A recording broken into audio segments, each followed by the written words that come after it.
जय हिंद। देखिए, अभी हाल में केंद्र सरकार ने जो अध्यादेश को मंजूरी लाने के लिए संसद में जो कृषि से संबंधित 3 संशोधन विधेयक रखे हैं, उसको लेकर कई विपक्षी पार्टी तथा हरियाणा और पंजाब के किसान खासे थोड़े नाराज दिखाई दे रहे हैं और उन्होंने बहुत ज़्यादा प्रदर्शन भी किया। इसमें सरकार कह रही है कि ये विधेयक जो है वो एकदम गेम चेंजर है। आपको पता है सरकार ने लाया है तो गेम चेंजर ही होगा, और विपक्ष कह रहा है ये बर्बाद होगा। आपको पता है कि भैया विपक्ष में हो तो बर्बाद ही होगा। हमारे हिंदुस्तान में तो ये 1947 जब देश आज़ाद हुआ तभी से चलते आ रहा है कि हम जब सत्ता में हैं तो भैया हम जो करेंगे वो सही है, चाहे वो जीएसटी हो, चाहे वो एफडीआई हो, चाहे नोटबंदी हो। और अगर हम विपक्ष में हैं तो वही कुछ भी होगा तो वो खराब ही होगा। लेकिन आपको समझना है भैया ये सही है या गलत है। हर चीज़ के कुछ अच्छाइयाँ और खराबियाँ होती हैं, तो इसमें भी देखते हैं क्या इस विधेयक में अच्छाइयाँ हैं और क्या खराबी है और क्या जोड़ के और अच्छा किया जा सकता है। तो इसमें 3 विधेयक हैं, हम तीनों को अलग अलग करके समझते हैं। पहला जो विधेयक का नाम है उसका नाम है एसेंशियल कमोडिटी अमेंडमेंट बिल 2020 है, क्योंकि 2020 में संशोधन हुआ है। हिंदी में इसे कहें तो आवश्यक वस्तु अधिनियम का जो भंडारण नियमन है। देखिए, कुछ आवश्यक वस्तुएं होती हैं जैसे नमक, तेल, आलू, प्याज, गेहूं, चावल, ये सब आवश्यक वस्तु हमारे जीवन के लिए है।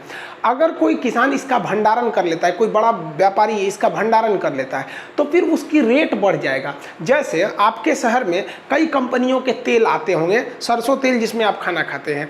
अब कई कंपनियों को अगर आप ध्यान से देखेंगे तो उसका एक एजेंसी लिया रहता है जिसको आप डीलर कहते हैं। उसी के पास वो कंपनी ले आके पटक देती है कि लो भैया, अब तुम यहाँ पर इस शहर में जितने लोगों को ज़रूरत होगा तुम छोटे व्यापारी को देना, वो छोटे को देगा, वो दुकानदार को देगा, वहाँ बिकेगा। अब जरा सोचिए कि अगर ये जो कंपनी वाला है, जो उस शहर का सबसे बड़ा डीलर है, जो गोदाम वाला, अगर वो खूब ज़्यादा सरसों के तेल को कई लाख लीटर रखे हुए हैं और उससे आ रहे हैं सर सप्लायर खरीदने के लिए, होलसेलर खरीदने के लिए कि साहब हमको सरसों तेल चाहिए, तो कहेगा कि नहीं है, ये नहीं है, जाओ यहाँ पे। तो जो सरसों तेल आपको 120 रुपया लीटर मिलना चाहिए, अब वो तो धीरे धीरे रेट बढ़ेगा क्योंकि उसके पास है, लेकिन वो क्या कर रहा है, भंडारण करके रखा हुआ है, स्टोर करके रखा हुआ है, तो ये रेट बढ़ेगा। अब जैसे वो 120 से 200 रुपया पहुंचेगा, तुरंत वो कह देगा हाँ हाँ आ गया। अब वो उसको धीरे धीरे सप्लाई करेगा। अब इससे क्या होगा कि उसको जो बड़ा व्यापारी था उसको तो गोदाम में रख लिया, उससे फायदा हो गया। ये बहुत ज़्यादा होता था। कब होता था? 1955 में। तो सरकार ने इसको एक कानून लाया कि अब आप भंडारण नहीं कर सकते। अगर आप भंडारण करेंगे तो आपके गोदाम में पकड़ा जाएगा तो आपकी लाइसेंस सीज कर दी जाएगी, आप जेल चले जाएंगे, लाखों रुपए जुर्माना लग जाएगा। तो कोई भंडारण नहीं करता था। लेकिन गवर्नमेंट ने अभी 2020 में संशोधन ला दिया कि नहीं, आप भंडारण कर सकते हैं। आप केवल 2 स्थिति में भंडारण नहीं कर सकते। कब? युद्ध में नहीं कर सकते और आपदा में नहीं कर सकते। इसके अलावा आप भंडारण कर सकते हैं। और पता नहीं क्या जरूरत थी सरकार को ये जून में अध्यादेश लाने की। अध्यादेश तब लाया जाता है जब बहुत इमरजेंसी की जरूरत हो और राष्ट्रपति से कह के कानून बनवा दिया जाता है। हमको तो नहीं लग रहा था कि जून के कोरोना महामारी में ये भंडारण की अनुमति देने वाला कानून लाना चाहिए था। गवर्नमेंट जो थी वो इसका कृषि को मतलब कृषि से अपना पल्ला झाड़ने के लिए पहले से तैयार बैठी थी। उसको मिल गया बहाना कोरोना का कि ना प्रदर्शन होगा ना कुछ होगा। जून में शांति से निपटा दिया और जब उसको फाइनल कानून बनाने के लिए संसद में लाया गया तो उसका विवाद होने लगा। अब आप बताइए, आपने जो ये आदेश दे दिया, अब जो बड़े बड़े व्यापारी हैं उनका गोदाम है, आपको ही पता है कोई घर में कितने चीज़ों को स्टोर करके रख सकता है, बहुत कम ही चीज़ को स्टोर करके रख सकता है। उसका अपना गोदाम होता है और गोदाम उसी एरिया में होता है। अब मान लीजिए किसी का दिल्ली में मार्केट है तो गोदाम लखनऊ में थोड़ी रखेगा भैया, दिल्ली में ही रखेगा। अब उसने क्या किया है, सपोज कीजिए कि दिल्ली में वो किसी कंपनी किसी चीज़ का वो ले रखा है एजेंसी वगैरह। सपोज आपके यहाँ MDH मसाले और ये एवरेस्ट मसाला बहुत चलता है, उसने पूरे दिल्ली का उसके पास स्टॉक है, वो फैक्ट्री से उसी के पास आ रही है और उसने स्टोर करके रख लिया है। अब वो दे ही नहीं रहा है, कह रहा है कि भाई है नहीं है मेरे पास। पुलिस आएगी, गोदाम दिखाओ तो कहेगा पगला गए का, मोदी जी 2020 में नियम लाए हैं, पढ़े नहीं है क्या एसेंशियल कमोडिटीज़ के लिए।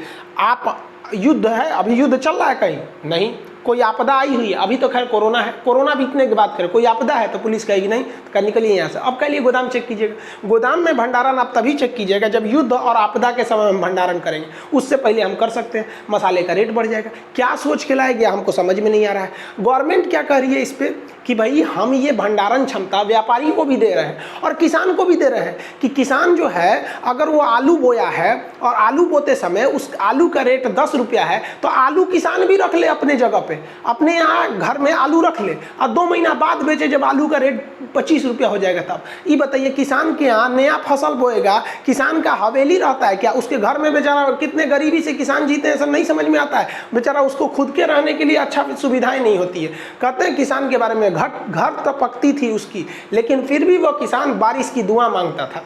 अजब हाल है भाई, ये किसान के पास इतना जगह है जो भंडारण करेगा, कितना रख सकता है किसान? एक व्यापारी से ज़्यादा तो नहीं रख सकता है। तो ये तो सीधा सीधा इन व्यापारियों को एक काला बाजारी करने की छूट है। और हद तो तब हो गई जब सरकार ने इसे अध्यादेश में ला दिया। हालांकि आपको पॉलिटी में हम अध्यादेश पढ़ा देंगे, अगर आप बोलेंगे अनुच्छेद 123 में अध्यादेश है, ऑर्डिनेंस ऑफ प्रेसिडेंट है, इसे क्यों लाया जाता है, तो पहला ये तो किसी काम का नहीं रहा, ये उसका कोई खास महत्व नहीं रहा।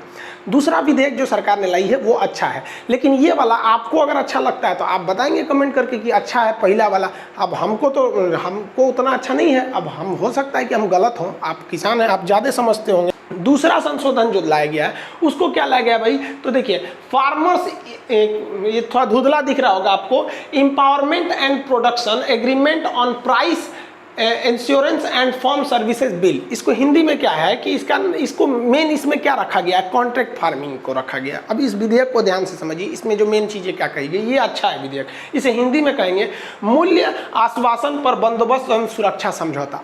किसानों को एक बहुत बड़ी समस्या रहती है, किस चीज़ की समस्या? अगर वो गेहूँ बोने गया है, अब गेहूं में उसको देख रहा है कि गेहूं बोने गए हैं तो 25 रुपये किलो गेहूं बिक रहा है, तो सोचता है कि चलो गेहूं लगा देंगे। 4 महीना बाद जब इसे काटने जाता है ना, तो बेचारा 25 रुपये की जगह गेहूं 16 रुपये हो जाता है, तो परेशान हो जाता है किसान, क्या करे। तो इस विधेयक के तहत अब कहा गया है कि बड़ी बड़ी कंपनियां जो है ना, अब वो कॉन्ट्रैक्ट फार्मिंग कर सकती हैं, यानी आप अनुबंध कृषि कर सकती है। अब ये क्या है भैया अनुबंध कृषि, तो बहुत ज़रूरी है, आप इसे ध्यान से समझिए। लेज कंपनी चिप्स बनाती है, पार्ले कंपनी करोड़ों की संख्या में बिस्किट बनाती है, ब्रिटानिया, पार्ले, ये सब। तो पार्ले कंपनी को गेहूं चाहिए, लेस कंपनी को क्या चाहिए, आलू चाहिए, लेकिन इन्हें आलू 2-4 किलो नहीं चाहिए। इस थोड़ा मालगाड़ी बुक कर लेता है। ऐसा कौन सा गली मोहल्ला होगा जहां चिप्स नहीं बिकता होगा, लेस का या ब्रिटानिया पार्ले जी की बिस्किट नहीं होंगे? उन्हें इतनी गेहूँ कहाँ से आएगी? इसका मतलब वो छोटे किसान से खरीद नहीं पाते हैं। अब जब वो खरीदने जाते हैं तो उन्हें गेहूँ थोड़ा महंगा बिकता है, तो इसी में कॉन्ट्रैक्ट फार्मिंग कहा जाएगा। वो बड़ी बड़ी कंपनियां आएंगी और पूरा एक गांव है, जैसे मान लीजिए ये गांव है ना, इस गांव में देखिए ये खेत हीरालाल का है, ये अख्तर का हो गया, ये मिश्रा जी का हो गया, ये यादव जी का हो गया, ये शांति देवी का हो गया, ये किसी का हो गया, मान लीजिए ऐसे हो गया। यहाँ पर अलग अलग लोगों का खेत है। अब जो कंपनी है, मान लीजिए कि बिस्किट की कंपनी है पार्ले जी, उसको लगा कि हमको ना 10,000 मीट्रिक टन हमको गेहूँ चाहिए। अब वो अपने इंजीनियर को लाएगी और कहेगी देखो तो 10,000 मीट्रिक टन कितने एरिया में हो जाएगा, तो उसका इंजीनियर कहेगा ना आइडिया लगा के पूरा कि भैया इतना एरिया में अगर आप गेहूं बोआ लीजिए ना, पूरा गेहूं, तो इतना हमारी ज़रूरत पूरा हो जाएगा। तो कहेगा भैया इतना में तो बहुते आदमी का खेत है, तो वो जितना किसान है उस सबसे एग्रीमेंट कर लेगा, क्या कर लेगा, कॉन्टैक्ट कर लेगा कि भैया देखो आप लोग इस एरिया में ना केवल गेहूँ बो लो और कुछ नहीं, बस गेहूँ बो। तो किसान कहेगा कि हमरा कौन सी मिलतो, तो कहा कि देख भैया तुम डिसाइड कर लो गेहूं बोने से पहले ही कि अगर तुम गेहूं बोओगे तो तुम्हें गेहूं का कितना रेट चाहिए। तो किसान कहेगा ये तो बढ़िया बात बोल रहा है, बोने के समय गेहूं रहता है 25 और जब बेचने जाते हैं तो हो जाता है 16। तो कहेगा ये पार्ले जी 25 रुपया किलो अगर आप गेहूं खरीदिएगा तब भी हम यहाँ हम गेहूं बोएंगे, ना तो हमारा मन यहाँ सरसों बो देंगे, किसी का कुछ दुनिया कुछ भी बो सकता है भैया, वहाँ आलू बो देगा, कुछ भी बो देगा, सब्जी बो देगा। तो पहले से उसके लिए कितना का हो गया, 25 रुपया। अब किसान टेंशन फ्री है कि भैया वो कंपनी क्या है 25 रुपये में हमें खरीदेगी। तो इसमें क्या होता है, प्राइस बिफोर फार्मिंग, खेती से पहले ही कंपनी वाले क्या कर लिए, सब प्राइस कर लिए। अब कंपनी भी टेंशन फ्री है, वो अपना प्रचार पे फोकस की है, उसको टेंशन नहीं है, उसको पता है कि 4 महीने बाद किसान लाएगा। इसमें वो कंपनी झांकने नहीं आएगी आप क्या किए क्या नहीं किए, समझ में आ गया कि नहीं। अब जब कटिया का समय आएगा, अप्रैल में जब कटिया होगा गेहूँ का, तब सब किसान यहाँ पर रहेगा। मान लीजिए सुरेश का था, ये अब्दुल का था, ये मिश्रा जी का था, जिनका खेत है उनके खेत में कितना गेहूं हुआ है, ये सब कुछ खेती जैसे पहले होती है वैसे होगी। लेकिन अब ये पहले से इन पे कॉन्टेक्ट था पार्ले जी वाले से, तो पार्ले जी वाला अपना ट्रक लगा देगा और वहाँ 25 रुपये किलो से भर दीजिए। अब ससुरा मार्केट में गेहूँ 10 रुपया हुआ, कोनो मतलब नहीं, 25 रुपया पहले से कॉन्टेक्ट है। मान लीजिए कि गेहूँ 2 रुपया किलो हो गया, किसान टेंशन फ्री है। किसान के लिए कितना मस्त है भैया कि तुमको ना मंडी में ले जाने की जरूरत है, कंपनी वाला खुद ट्रक लगाएगा, लेके भेज दिया।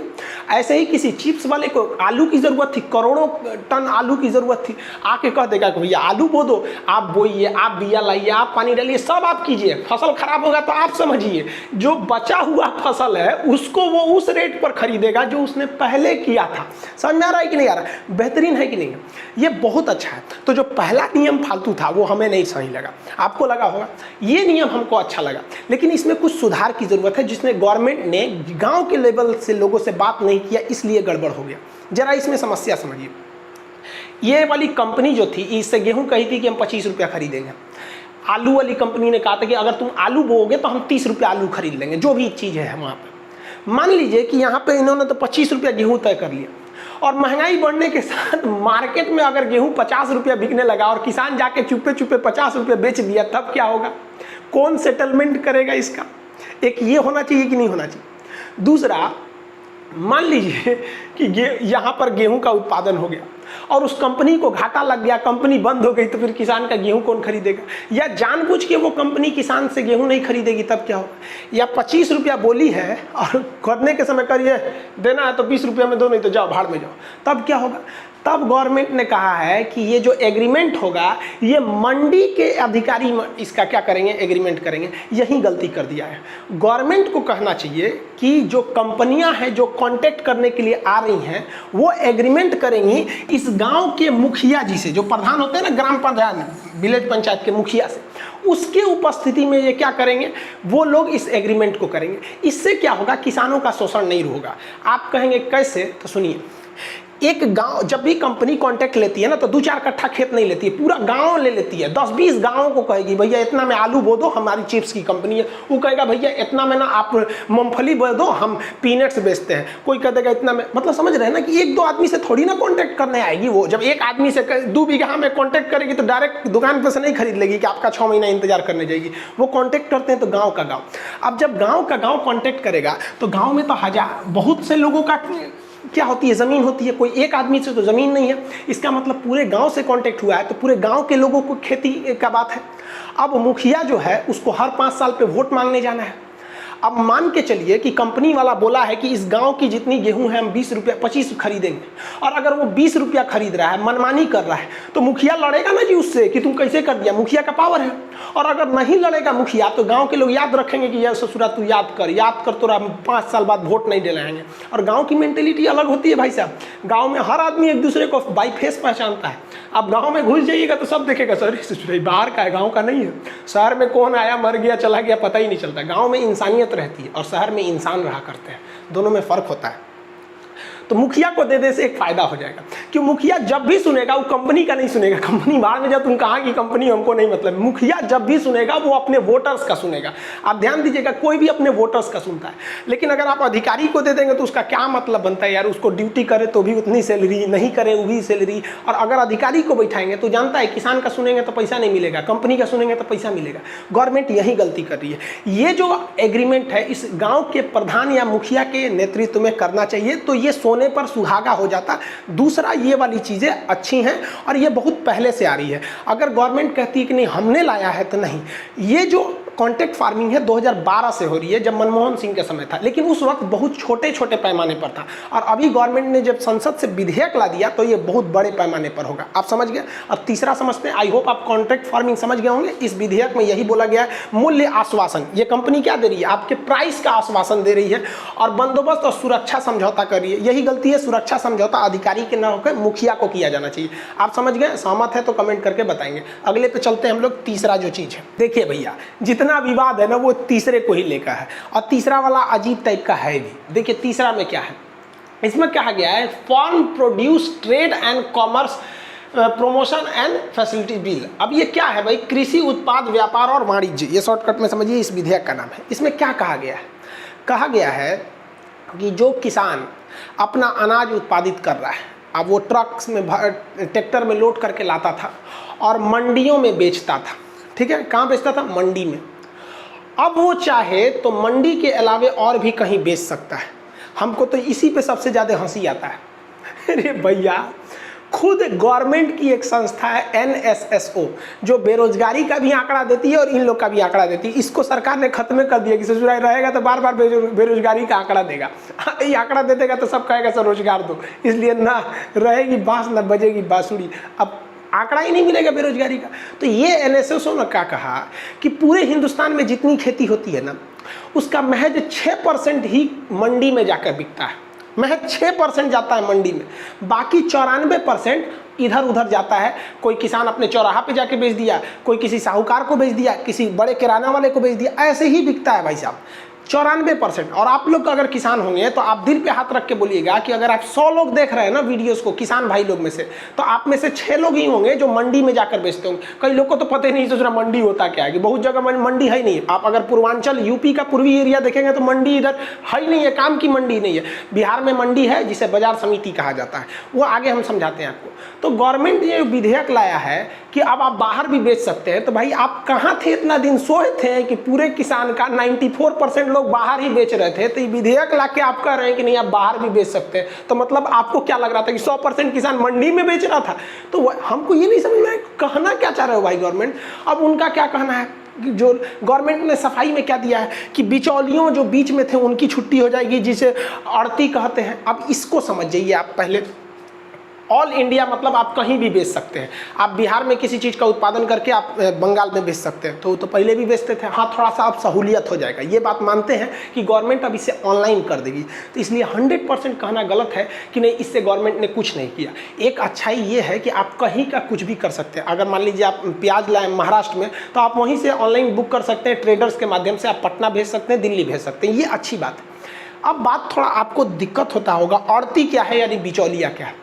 देखिए, जब देश आज़ाद हुआ तो उस समय बहुत ज़्यादा किसान के पास गरीबी थी, तो वो किसी न किसी किसान जो थे, बड़े बड़े साहूकार जो सेठ लोग थे, उनसे पैसे लिए रहते थे। जब वो चुका नहीं पाते थे तो साहूकार क्या करते थे, सब जब फसल कटने का वक्त आता था तो खेत में घुस के उसकी फसल काट के लेके चले जाते थे। इससे बेचारा किसान को ना अपना पेट भी नहीं भर पाता था और ज़िंदगी भर मजदूर रह जाता था। इसलिए सरकार ने एक नियम लाया था जिसका नाम था APMC, agriculture produce market committee, जिसे हम लोग कहते हैं बाजार समिति।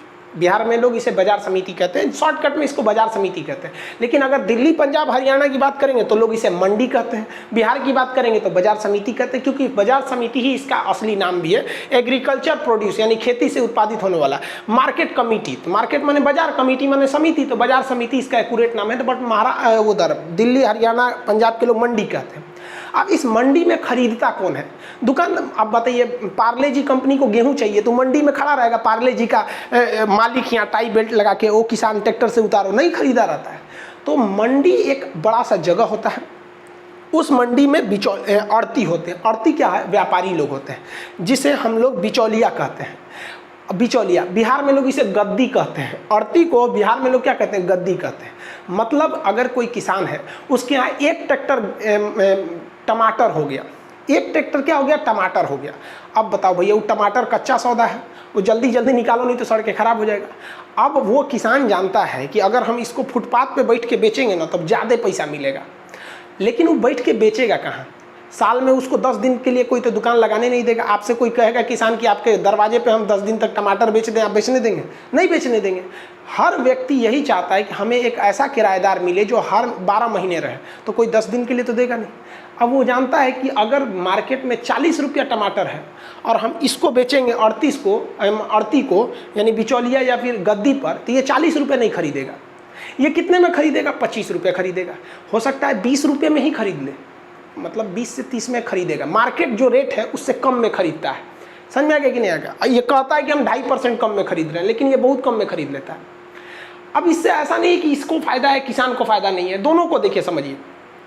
एक किसान एक ट्रैक्टर वो टमाटर लेके कितने दिन में बेचेगा? उसको 1 हफ्ते लग जाएंगे बेचने के लिए। 1 हफ्ते वो बाजार में रुकेगा, उतना दिन खाएगा क्या? वो उतना किराया देगा, किस दुकान में बैठ के बेचेगा? इसलिए उसको तो एक फटाक से एक आदमी तो मिल जाता है, 1 घंटे में बेच देगा। वहाँ पे क्या करेगा? आड़ती के पास जाएगा जो गद्दी होता है, बोली लगाएगा, कहेगा भैया देख लो टमाटर का साइज ये है, इतना है, कितना रुपया लोगे? तो कहेगा कि हम 20 रुपया का खरीद लेंगे। तो बगल वाला कहेगा कि हम 22 रुपया देते हैं, तो उधर वाला कहेगा 25 रुपया। तो देखेगा इस 25 रुपया तोरा नहीं देंगे, उसको दे देंगे। तो यहाँ किसान को आड़ती में एक फ़ायदा था कि यहाँ बोली लगती थी। जो अच्छा बोली लगा दिया वो उसको मिल जाता था। लेकिन यहाँ आड़ती वाले एक साठ गांठ कर लेते थे, सब एक के भाव बोलते थे सब, क्योंकि आड़ती वाले कितने ही होते हैं, सब 50-60 ठो रहते थे, सब बिचौलिया फिक्स कर लेते थे, तो यहाँ किसान को घाटा होता था। लेकिन खुद सोचिए कि एक किसान, मान लीजिए कि एक ट्रैक्टर गेहूँ आलू उत्पादित कर दिया तो खुद बैठ के बेचेगा। हाँ, अगर पूरा फायदा कमाना है तो खुद बैठ के बेचो, लेकिन किसान क्या करेगा, अगली फसल उगाएगा कि खुद बैठ के बेचेगा। तो ये बहुत काम करते थे सब उस वक्त में, आड़ती सब। अभी सरकार कह रही है कि देखिए भाई, आपका मन है तो आप इस आड़ती को बेचिए, नहीं तो मन है तो आप कहाँ बेच दीजिए, बाहर भी बेच सकते हैं। तो आप ये आड़ती का मतलब समझ गए ना, इसे हम लोग गद्दी कहते हैं या बिचौलिया कहते हैं, ये एक तरह के ज़रूरी भी है। अब आप कहिएगा किसान किसको बेच दिया, आड़ती को बेच दिया। अब आड़ती अपने पैसा से गोदाम बनाता है, उस गोदाम में उसे सड़ने से बचाने के लिए रखता है। और अब कोई आता है दुकानदार खरीदने के लिए, अगर उसका किराने की दुकान है, मान लीजिए कोई उसकी किराने की दुकान है और उसको चाहिए दाल चाहिए, लेकिन किराने की दुकान में कितना दाल रहता है, 100 किलो, 100 के लिए रहता है। अरे कोई कितना खरीदता है, 1-2 किलो खरीदते हैं आप जाके वहाँ, 100 केजी, तो 100 केजी के लिए वो किसान के पास तो जाएगा नहीं, तो वो आता है आड़ती के पास। आड़ती क्या है, किसान से सस्ता लिया, इसको महंगा देता है। तो भैया ये तो व्यापार का उसूल है कि आप खरीदेंगे सस्ता, उसी रेट में बेचेंगे, तो व्यापार क्यों कर रहे हैं, है कि नहीं है यहाँ पर। तो ये आड़ती का रोल था यहाँ पर। अब इसमें कुछ देखिए विवाद का कारण क्या है, समझिए। आड़ती जो लोग थे वो कह रहे हैं कि अगर आप ये आड़ती को ख़त्म कर देंगे तो फिर हमने जो गोदाम बनाया है वो सब कहाँ जाएगा। तो खैर इन लोग का अलग विवाद है। लेकिन किसानों की जो मेन समस्या है, किसानों को लग रहा है कि उनका MSP छीन लिया जाएगा। सारा का सारा विवाद MSP का है, मिनिमम सपोर्ट प्राइस। अब कुछ लोग कह रहे हैं कि नहीं, ये विद्रोही हैं, मतलब ये किसी के सिखावे बहलाने में आ गए हैं। अरे भैया, अगर कोई किसान है, उसका आलू अगर 10 रुपया है, अगर मोदी जी कहेंगे कि भैया हम ये आलू 10 रुपया ना लेके 16 रुपया खरीदेंगे, तो कोनो ऐसा पगला किसान है कि जो नहीं से सड़क पे उतरेगा। आप खुद सोचिए ना भाई, कहीं ना कहीं तो झोल है कि नहीं है। वरना आप किसान हैं, आपको क्या जाता है कि हमारी फसल का अच्छा रेट मिले तो हम विरोध करने उतरेंगे, वो भी कोरोना के बीच में लाठी खाएंगे, जबकि पूरी देश की GDP -23.9 गया है। ये किसान भाई ही हैं जिन्होंने देश को बचाया था इस कोरोना में, वरना हमारी GDP -28% चली गई रहती, नाक कट गया रहता हम लोग का यहाँ पर। अब ये MSP क्या चीज़ है, सोच रहा है MSP को समझते हैं। MSP का फुल फॉर्म होता है मिनिमम सपोर्ट प्राइस, हिंदी में कहते हैं न्यूनतम समर्थन मूल्य। न्यूनतम समर्थन मूल्य इसे कौन जारी करता है, MSP को जारी करता है कृषि लागत एवं मूल्य आयोग। कृषि लागत एवं मूल्य आयोग को इंग्लिश में क्या कहेंगे, commission of agriculture cost and price, CACP। ये किसके अंडर में काम करती है, FCI के अंडर में। अब ये भाई साहब MSP क्या है, तो बार बार हम MSP बोलेंगे, आप पहले MSP समझ जाइए क्या है। आपको जब हम आपको अभी यहाँ पढ़ा रहे थे ना कॉन्ट्रैक्ट फार्मिंग, यहाँ पर कॉन्ट्रैक्ट फार्मिंग देख रहे थे, ये बोने से पहले ही रेट फिक्स कर दिया कि भैया हम 25 रुपये किलो गेहूँ खरीदेंगे कॉन्ट्रैक्ट फार्मिंग में। तो ये कौन आदमी किया, प्राइवेट कोई कंपनी ने किया था, जिसको हल्दीराम था तो वो उसको भुजिया बनाना है, नमकीन उमकीन, तो बेसन को कर देगा। बेसन कहाँ से बनेगा, दाल से, तो चने दाल को कर लेगा, वो फिक्स कर लेगा। चिप्स वाले को आलू चाहिए, बिस्किट वाले को गेहूँ चाहिए। तो ये प्राइवेट आदमी जो है वो बिफोर फार्मिंग, खेती करने से पहले ही जो रेट फिक्स कर लिया है ना, यही काम अगर सरकार करती है तो उसे हम लोग कहते हैं MSP। समझ में आ गया, दोनों में कोई अंतर नहीं है। प्राइवेट कंपनी कह रही है कि भैया हम बिस्किट की कंपनी है, हमको लाखों टन बिस्किट के लिए गेहूं चाहिए, तुम गेहूं बो भैया, क्या, ताकि हम एक के जगह आके खरीद सके, एक के गांव से आके खरीद सके। बदले में हम तुमको क्या देंगे कि हम तुम्हें पहले ही रेट फिक्स कर दिए 25 रुपया। यही बतिया अगर सरकार आके कहती है ना कि रे भैया तू गेहूं बो, चावल बो, धान मतलब धान बो, ऐसे ऐसे वो 24 गो फसल पे 22 से 24 फसल को बोती है, ये फसल बो, हम इतने में खरीदेंगे। यानी बोने से पहले जब सरकार आके कहती है तो उसे कहते हैं MSP, मिनिमम सपोर्ट प्राइस। और बोने से पहले, खेती से पहले अगर कोई प्राइवेट कंपनी आके कहती है तो उसे कहते हैं कॉन्ट्रैक्ट फार्मिंग। अब किसानों का विद्रोह समझिए। किसानों का कहना है कि देखो भैया, इन लोग का कहना है कि सरकार जो है वो कॉन्ट्रैक्ट फार्मिंग के रास्ते से कंपनियों को घुसा रही है कि तुम आके बोली लगाओ, ताकि सरकार खुद पीछे निकल जाए और सरकार को MSP ना देना पड़े, यानी मिनिमम सपोर्ट प्राइस सरकार को नहीं देना पड़े, MSP। जबकि मोदी जी भाषण दे के चले गए हैं, उन्होंने कहा कि MSP रहेगा, मतलब प्राइवेट कंपनियां भी बोली लगाएंगी, वो किसके तहत लगाएंगी, तो कॉन्ट्रैक्ट फार्मिंग के तहत, और सरकार भी MSP खरीदते रहेगी।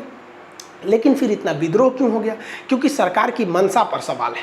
समझिए क्या है, ये जो MSP का रेट डिसाइड किया जाता है वो ये डिसाइड करती है कृषि लागत एवं मूल्य आयोग। अब ये रेट डिसाइड कर ली, अब सरकार उन अनाज को खरीदती है किस पर, MSP पर। अब किसान फ्री है, MSP के मामले पर किसान फ्री है, जबकि कॉन्ट्रैक्ट फार्मिंग पे किसान फ्री नहीं है। अगर कॉन्ट्रैक्ट फार्मिंग में कंपनी ने कह दिया कि हम आपका गेहूं 25 रुपये किलो खरीदेंगे तो आपको 25 रुपये ही बेचना पड़ेगा, भले रेट 10 रुपये है तो क्या हुआ, कंपनी को घाटा लगेगा लेकिन वो आपसे 25 ही खरीदेगी। लेकिन अगर गेहूं का रेट ओपन मार्केट में 80 रुपया हो गया तो चूंकि आप कॉन्ट्रैक्ट कर चुके हैं अब आप 80 रुपया नहीं बेच सकते हैं। तो यानी किसान को एक हैंड में फायदा है और दूसरे हैंड में घाटा भी है अगर वो कॉन्ट्रैक्ट फार्मिंग करता है। लेकिन MSP में ऐसा नहीं है, ध्यान से समझिएगा, यही MSP की मांग कर रहे हैं किसान। MSP में क्या है कि सरकार गेहूं बोलने से पहले, किसी भी फसल को बोने से पहले बोल देती है कि हम इतना में खरीदेंगे। जैसे बोल दिया कि गेहूं हम 25 रुपये में खरीदेंगे। अगर मार्केट में गेहूं 10 रुपया बिक रहा है तो किसान पूछेगा मंडी में जाके, अड़ती से मंडी में कितना रुपया खरीद रहे हो, तो कहेगा 10 रुपया का, भाग 10 रुपया। MSP सरकार ले रही है 25 रुपया। अब वो सरकारी गोदाम में जाएगा, FCI का गोदाम दुनिया भर का होता है, वहाँ बेच देगा, अपने ज़मीन का खतौनी दिखाएगा और वहाँ पे बेच देगा कि भैया लो 25 रुपया। समझ में आ गया कि नहीं। लेकिन अगर गेहूँ का रेट हो गया 50 रुपया किलो तो वो जाएगा अड़ती से पूछने के लिए कि कितना रुपया खरीदे तुम, तो अड़ती कहेगा यानी गद्दी वाला, मंडी वाला, कि भैया 50 रुपया का रेट चल रहा है। तो इसको लगेगा कि FCI में तो साला 60 रुपया होगा। वो जाएगा FCI के पास, आप कितना लिए, तो कह रहे बकलो कहीं का, हमसे अभी का पूछने आ रहा है, हम तो खेती करने से पहले ही बता दिए थे 25 रुपया खरीदेंगे। कहा ओ हो खेती में 4 महीना टाइम लगता है, भुला गए थे।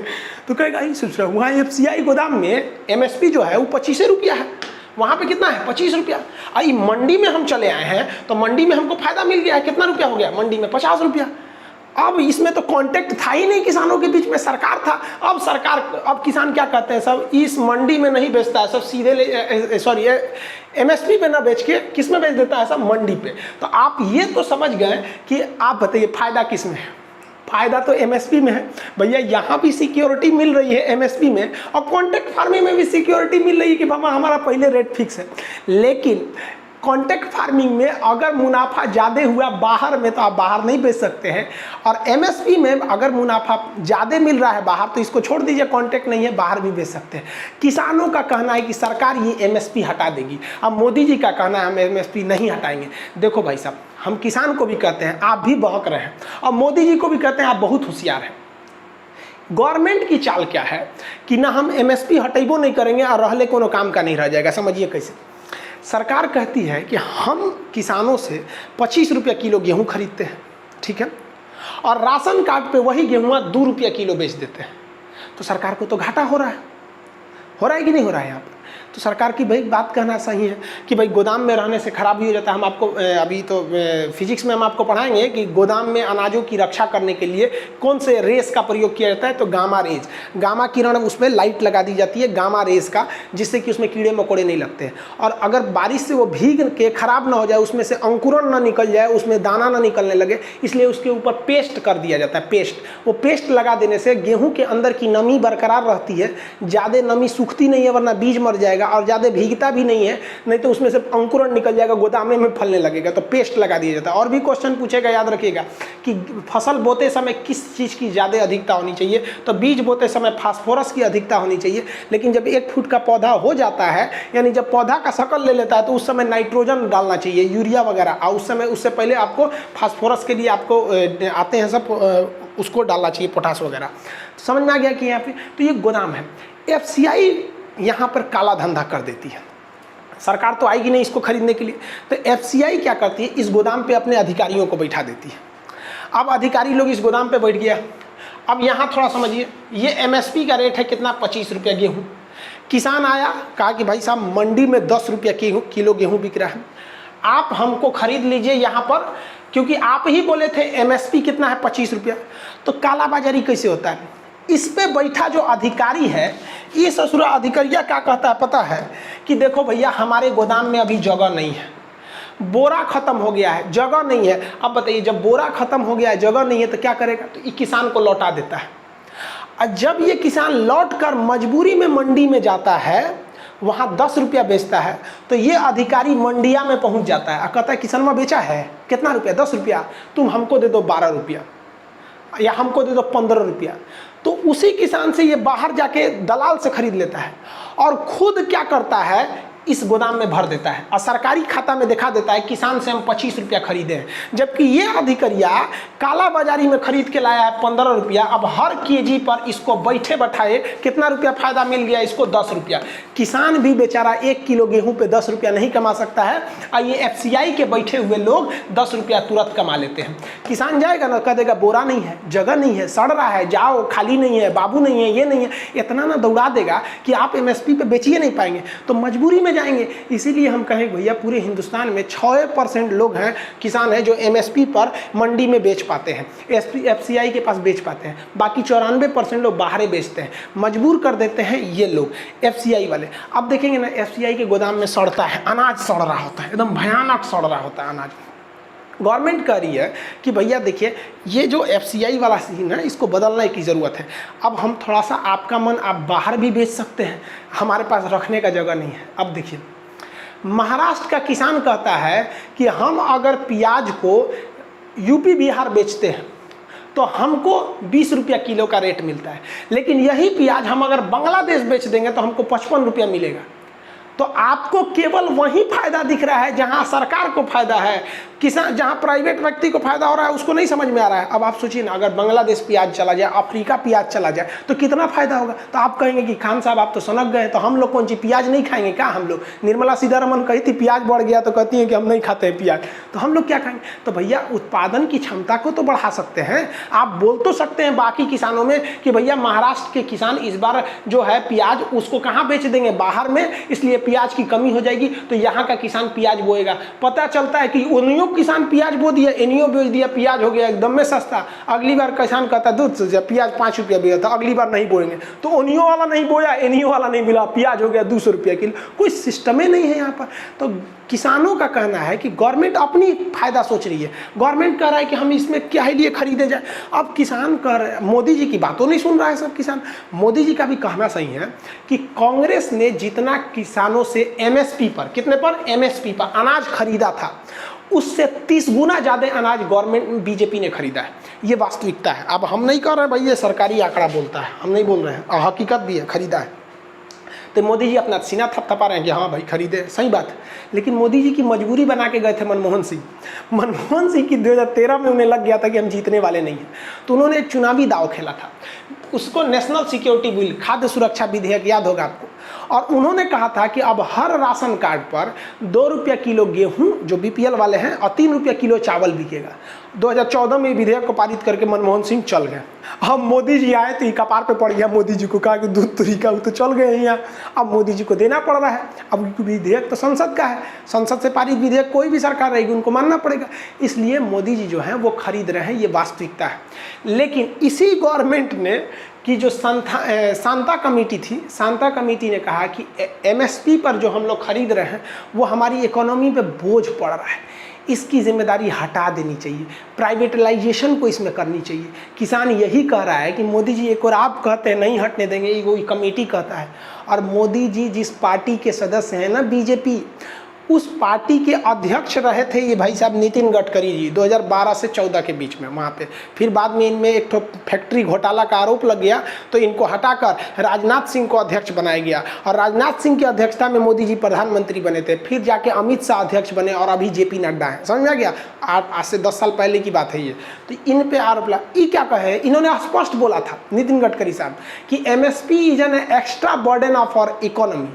MSP जो है ये हमारे ऊपर एक बोझ है कि हम सरकार इतना गेहूं खरीदते हैं 25 रुपया और बाकियों को दे देते हैं हम कितना रुपया भैया, 2 रुपया। अब हम आपको आंकड़ा बता रहे हैं। MSP पर सरकार को कितना, बहुत ज़्यादा नहीं, 1000 करोड़ रुपए का लॉस होता है, ठीक है। 1500 करोड़ रुपया जब सरकार ने बैंकों का माफ़ किया, और वो माफ़ कैसे किया, बैंकों से नीरव मोदी लिया है, बड़का उद्योगपति लेके भाग गया सब, वो कह दिया सब बैंक से हम नहीं चुका पाएंगे। तो सरकार कहती है एक काम करो, उनका माफ़ कर दो, आने जनता ने टैक्स भरबे किया है, दे देते हैं वहाँ पे, लो तुम्हारा टैक्स, तुम्हारा कर्जा माफ़। और जो लेके भागा है उनसे कहते चुनाव में पैसा दे देना हमको, समझा गया ना, तुम्हारा कर्जा माफ। तो भैया जो 15-15 हज़ार करोड़ रुपए आपका जो आपका ये एनपीए जा रहा है बैंकों का, नॉन परफॉर्मिंग एसेट्स, आपको एनपीए नहीं समझ में आ रहा होगा, वो हम समझा देंगे कभी यार। तो वहाँ पे तो आप नहीं कहते हैं कि ये एक्स्ट्रा बर्डन है इकोनॉमी में। सोच रहा बैंक जो थे सब उसको घटते जा रहे हैं सर, डेली बैंक। हमको तो जिस हिसाब से बैंक घट रहे हैं सर, लग रहा है लास्ट में वो खाली आरबीआई बचेगा, बाकी सब खत्म हो जाएंगे, सब आरबीआई में खाता खुलवाया जाएगा। तो गवर्नमेंट दो तरह की बात करती है। गवर्नमेंट के पास भी खराबी क्या है, उसके पास भंडारण करने की क्षमता नहीं है। भंडारण आजकल मॉडर्न टेक्नोलॉजी के भंडारण क्षमता आ गया है। ये लोग कौन सी का भंडारण करते हैं, वही टीन से ढेंगे ढाल देंगे लोग वहाँ पे। ये मॉडर्न आ गया, इसमें बोरा वोरा रखने की जरूरत नहीं है, सीधे ऊपर चला जाता है, कन्वेयर होता है यहाँ पे, सीधे डाल देता है, और जब बेचना होगा तब बोरा में से निकाल के बेचिएगा यहाँ पे। तो मॉडर्न फूड पार्क का है ही नहीं है, और किसान करे तो क्या करे, उसको रखने के लिए भी नहीं है। आप देखते होंगे कि किसान ला रहा है आलू, अगर कोल्ड स्टोर में रखने ले जा रहा है तो 300 रुपया बोरा आलू वो रखने का भाड़ा ले रहा है, और बेचेगा तो 300 रुपया, तो आलू छोड़ देता है बेचारा। तो सरकार के पास रखने का भी जगह नहीं है। अब बात करते हैं भाई शिरोमणि अकाली दल का। बीजेपी का कहना है कि कांग्रेस भड़का दिए हैं सब। ठीक है भैया, कांग्रेस भड़का दिए हैं।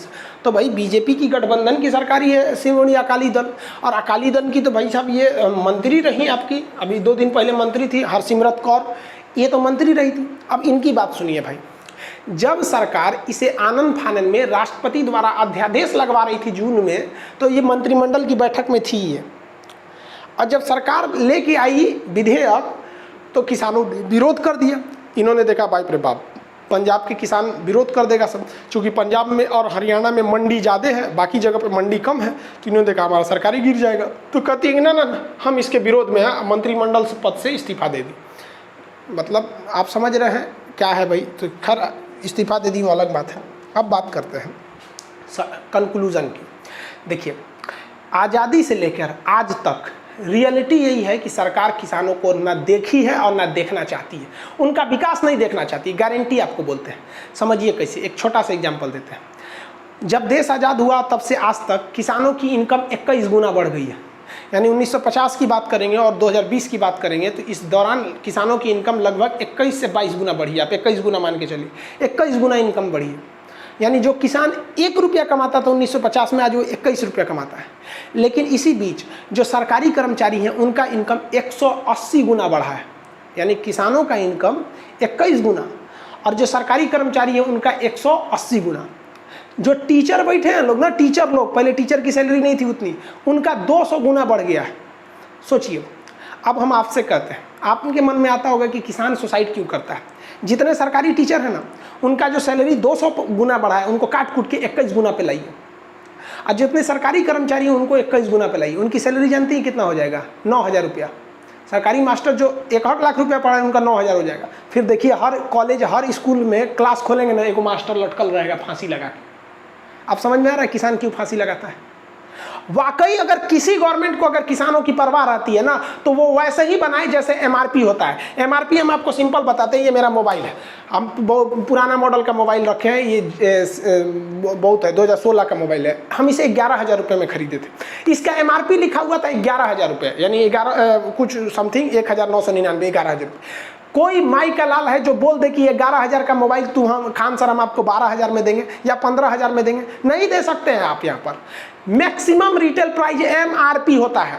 तो सरकार किसानों के लिए एक मिनिमम रिटेल प्राइस क्यों नहीं लाती है कि कोई भी व्यक्ति किसान से उसका आलू 20 रुपये से नीचे नहीं खरीद सकता है, 25 रुपये से नीचे आप प्याज नहीं खरीद सकते हैं, किसान से आप 20 रुपये किलो से नीचे गेहूं नहीं खरीद सकते, खरीद देंगे तो जेल हो जाएगा। आप कौन चीज़ को झुंझुना थमा देते हैं एमएसपी एमएसपी। अरे मोदी जी ने सही कहा है कि भाई एमएसपी खत्म होने नहीं देंगे, क्योंकि भाई एमएसपी काम को कौन सी का है? 6% जब किसानों का वो अनाज खरीद रहा है तो किस काम का है? और ये धीरे धीरे चौपट कर देता है। समझिए कैसे। मान के चलिए कि कोई लड़की है और हम चाहते हैं, हमारी उससे इंगेजमेंट हो गई है, ठीक है, इंगेजमेंट हो गई, हम चाहते हैं ना कि हमारी शादियाँ टूट जाए, तो कैसे करेंगे? देखिए, लड़कियों की शादी का एक लिमिट होता है कि भैया अब 30 से पहले कर दो तो आराम से हो जाएगा। लड़की का उम्र अगर 30 हिल गया ना तो इंडिया में शादी करने में बड़ी दिक्कत होता है। लेकिन लड़का ससुर 40 पे करेगा तो उतना दिक्कत नहीं होता है। तो हम है लड़का, हमारा इंगेजमेंट हुआ है, हम ससुर जी से कहेंगे कि ससुर जी कहेंगे शादियाँ कर लीजिए ना, हम कहना अभी नहीं करेंगे, 2 साल बाद 3 साल बाद। उनको बस लड़कियाँ को हम 5 साल झेला देंगे ना तो घर लड़की के घर वाला समझ जाएगा लड़का भाग रहा है और खुद से शादियाँ तोड़ लेगा। सब जानता है सर कि अगर मान के चलो 10 साल और झेला के बाद कहेगा कि हम बियाह ना करेंगे तो लड़कियां हमारा और कहीं ना बियाह कर पाएगी। यही काम सरकार करेगी एमएसपी में। एमएसपी कहेगी कि हम आपसे गेहूं खरीदेंगे 25 रुपया, सरकार ने कह दिया हम 25 रुपया खरीदेंगे। एमएसपी मतलब हम ये रेट फिक्स किए हैं, इसका मतलब ये थोड़े होता है कि हम आपसे खरीदिए लेंगे 25 रुपया। आप जाएंगे गोदाम में ना, तो गोदाम वाला सीधा कह देगा जगह नहीं है। अब किसान क्या कहेगा, घर में रखेगा, गेहूं सड़ जाएगा अगले साल तक, उसको रखने का जगह नहीं होता है गोदाम में। तो मोदी जी ने सही कहा है कि वो एमएसपी को ख़त्म ही नहीं करेंगे। भैया एमएसपी 25 रुपया रहेगा, लेकिन आपको एमएसपी पे खरीदा नहीं जाएगा। और आप अगर इसको मोदी जी को जिम्मेदार मानते हैं तो आप बताइए किसके समय पे ये अच्छा था। हम नेहरू से लेके अभी तक की बात करें, कोई नहीं ध्यान देता है। भाई साहब इस लॉकडाउन में ना हरियाणा में जो मक्का था, मक्का वो 6 रुपया किलो बिका है, जबकि एमएसपी था उसका 18.5 रुपया। कहाँ मर गई थी सरकार वहाँ पर? हाँ, हम तो बहुत किसानों की सरकार सुनते हैं वहाँ पर, हम तो समझे नहीं वहाँ पे सुनते हैं। वहाँ पे सांसद लोग ट्रैक्टर से जाता है, अच्छी बात है भाई, आप ट्रैक्टर से जाते। जब सरकार ने एमएसपी बोला था कि हम मक्का खरीदेंगे 18.5 रुपया किलो, तो 6 रुपया किलो आप मक्का खरीदे। 1995 में भी 6 रुपया किलो मक्का था, यानी 1995 का जो रेट था, आप मक्का का रेट दे रहे हैं आप 6 रुपया। राष्ट्रपति का 1995 में जो सैलरी था आपका, वही दे देते हैं यहाँ। आज 5 लाख रुपया ले रहे हैं, उस समय 60,000 थमा दीजिए यहाँ पर, तो बहुत अच्छा हो जाएगा। राष्ट्रपति भाग जाएंगे पहाड़ी पे से। कौन पहाड़ी है? सरायसीना की पहाड़ी, नहीं रहेंगे वहाँ पर। और किसान को तो थमा दो भाई साहब, जो 90 में खरीदा वही यहाँ पे खरीद लेंगे। यहाँ पर क्या मतलब बनता है? अगर गवर्नमेंट रियल में आप किसानों की भलाई चाहते हैं तो आप इस दर से एक सामान का मैक्सिमम रेट होता है ना, उस तरह फिक्स कर दीजिए। फिर उस किसान को छोड़ दीजिए, आप मंडी दीजिए चाहे मत दीजिए, आपका मन आप एपीएमसी रखिए, आपका मन आप विदेश में बेचिए। किसान को फिक्स है कि भैया हम रात 2 बजे भी जाएंगे तो हमको 25 रुपया गेहूँ खरीदना ही पड़ेगा, चाहे तू अपनी अब्बा के खोपड़िया पे रखो, एफसीआई के गोदाम में जगह नहीं है तो तुम समझो तुम्हारा दिक्कत है। तुम्हारे पास हिंदुस्तान में इतनी जमीनें हैं, यहाँ पर 32 लाख किलोमीटर स्क्वायर रख लियो, किसानों के लिए गोदाम नहीं है। बात करते हो संसद भवन में रखवा दो, खाली ना रहता है, 3 गो सत्र चलता है, बाकी समय तो खाली रहता है। बाकी ग्राउंड में रखवा दो, नई जगह है, मुगल गार्डन है राष्ट्रपति भवन के पीछे बड़का, उसमें एफसीआई का गोदाम खुल सकता है, वो सब रहेगा। 1200 कैटेगरी का फूल है हमारे राष्ट्रपति भवन में, महाराज की जय हो। लेकिन किसानों के रखने के लिए जगह नहीं है। मन करता ना माथा फोड़ ले अपना, हम पगला जाएंगे यहाँ पर। हम सच बताते हैं, हमारे देश की जीडीपी को बचाया किसने? किसानों ने 3% का योगदान दिया, लेकिन खिलवाड़ किया जा रहा है उसके साथ। कोई भी गवर्नमेंट की बात करते कोई नहीं देता है। आप छोड़िए ना सेंट्रल गवर्नमेंट को, कोई राज्य सरकार है? राज्य में तो अलग अलग सरकार है। केरल में लेफ्ट है, इधर ममता बनर्जी है, उनकी अलग है, राजस्थान में अलग है, हरियाणा में अलग है, पंजाब में अलग है, बिहार में अलग है, यूपी में अलग है। कोई कर दो, कोई कर दो भाई, एमएसपी फिक्स कर दो। नहीं करोगे यार। अब आपको क्या समझ में आया? विधेयक हमको नहीं समझ में आता है। हमारे हिसाब से ताम झाम करने से कोई अच्छा नहीं है। एक विधेयक लाइए, एमएसपी है, इतना से नीचे आप किसान से नहीं खरीद सकते। खरीदेंगे तो अगले दिन जेल में आपकी सुबह होगी, फिर जेल में उठिएगा, कहिएगा कहाँ भेज दिया। यहाँ पर ये होना चाहिए, यहाँ पर न्यूनतम समर्थन मूल्य फिक्स होना चाहिए। उसके बाद छोड़ दीजिए उसको कहाँ बेचना है। समझ में आ गया कि नहीं? एमएस यहाँ लिखे ना, एमएसपी पे केवल 6% किसान ही खरीदते हैं। ये 24 फसलों पे दिया जाता है, साल में 2 बार, यानी एक ठो रबी फसल पे, एक ठो खरीफ फसल पे। सरकार को क्या करना चाहिए? टेक्नोलॉजी का उपयोग करना चाहिए। एक रिमोट सेंसिंग सेटेलाइट होते हैं। रिमोट सेंसिंग सेटेलाइट ऐसे सेटेलाइट को बोले जाते हैं जो आसमान से ही ज़मीन के अंदर कौन सा खनिज छुपा है, सोना चांदी सब का पता कर लेते हैं, कहाँ पेट्रोलियम है। सरकार को ऐसे रिमोट सेंसिंग सेटेलाइट देनी चाहिए और इससे अपनी ज़मीन पर मॉनिटरिंग करनी चाहिए कि कहाँ कौन सी फसल अच्छी होनी चाहिए। और किसानों के लिए एक एप्लीकेशन बना के देना चाहिए। आप जिस गांव में पैदा हुए हैं ना, जिस शहर में पैदा हुए हैं, आपको उस शहर की सारी गलियां नहीं पता होगी, लेकिन गूगल मैप को एक एक गली पता है। कैसे? क्योंकि उसने दिमाग खपाया है। वो अपने आप को नंबर 1 दिखाना चाहता था, लेकिन गवर्नमेंट ने ऐसा नहीं किया। गवर्नमेंट किसानों को एक सिंपल सा एप्लीकेशन देती, जो अनपढ़ किसान भी रहते उनमें कोई टेंशन नहीं था, वो सेटेलाइट से देख लेते। उन पे केवल मेनली 3 ऑप्शन दे देते कि भैया वो प्राइस पे क्लिक करेगा तो वहाँ प्राइस लिख के भी आएगा, वहाँ बोलेगा भी। कैसे? गूगल पे लिखेगा तो बोलता है, वहाँ पर लिख देगा कि आपके एरिया में गेहूँ का दाम इतना रहेगा, चावल का इतना रहेगा, इसका इतना रहेगा। किसान अनपढ़ भी रहता है, लोग बहुत, वो क्लिक कर लेगा, वहाँ पे प्राइस देख लेगा, फसल देख लेगा। अब सेटेलाइट ऊपर से बता देगा ना कि भैया बारिश इस बार अच्छा होगा या खराब होगा, इस एरिया में किसकी फसल अच्छी होगी, तो वहाँ फसल देख लेगा। यहाँ पर सबसे ज़रूरी चीज़ क्या है? सरकार को एक डाटा रखना चाहिए कि महाराष्ट्र में कौन सी फसल ज़्यादा हो रही है। अब पता चला महाराष्ट्र में भी हुमच के प्याज बो दिए, राजस्थान में भी बो दिए, राजस्थान में तो होता नहीं उतना, बिहार में बो दिए, यूपी में बो दिए, हुमच के प्याज बो दिए। लो, अब प्याज हो जाएगा ससुरा 10 रुपये किलो। तो एक सेटेलाइट से डाटा रहना चाहिए ना, जो डाटा बता दे। देखिए एक साथ खेती नहीं होती है, 10-12 दिन का अंतर होता है, तो वहाँ पर वो बता देगा कि भैया महाराष्ट्र में ना ज़्यादा इस बार प्याज बोया गया है, तो यूपी वाला भैया प्याज की जगह पे कुछ और बो देगा, वो वहाँ पे गेहूँ बो देगा। तो एक बैलेंस वे में रहना चाहिए। तो एक एप्लीकेशन पर इसका डाटा रहना चाहिए कि कौन सी फसल किस एरिया में है, और सरकार पहले बता दे कि इस एरिया में आप बेहतर होगा प्याज बोइए, इस एरिया में आप बेहतर होगा गेहूँ बोइए। जहाँ जैसी ज़मीन है वो बोइए। जैसे मुजफ्फरपुर में लीची बोइएगा हो जाएगा, आप दिल्ली में लीची लगाइएगा अच्छा से नहीं होगा। तो एक बेहतरीन पैटर्न होना चाहिए जिससे कि सरकार को माथापच्ची नहीं करना रहता। एक चीज़ों का रेट एक फिक्स रहता है, नहीं होता कि हमारा एक दोस्त था, उसके यहाँ शादी था, तो शादी में वो चिकन बनवाने के लिए सोच रहा था। चिकन था 120 रुपये किलो, अब प्याज था 150 रुपये किलो। गजब हो गया, समझ में नहीं आ रहा था उसको। तो ये समस्या नहीं आती।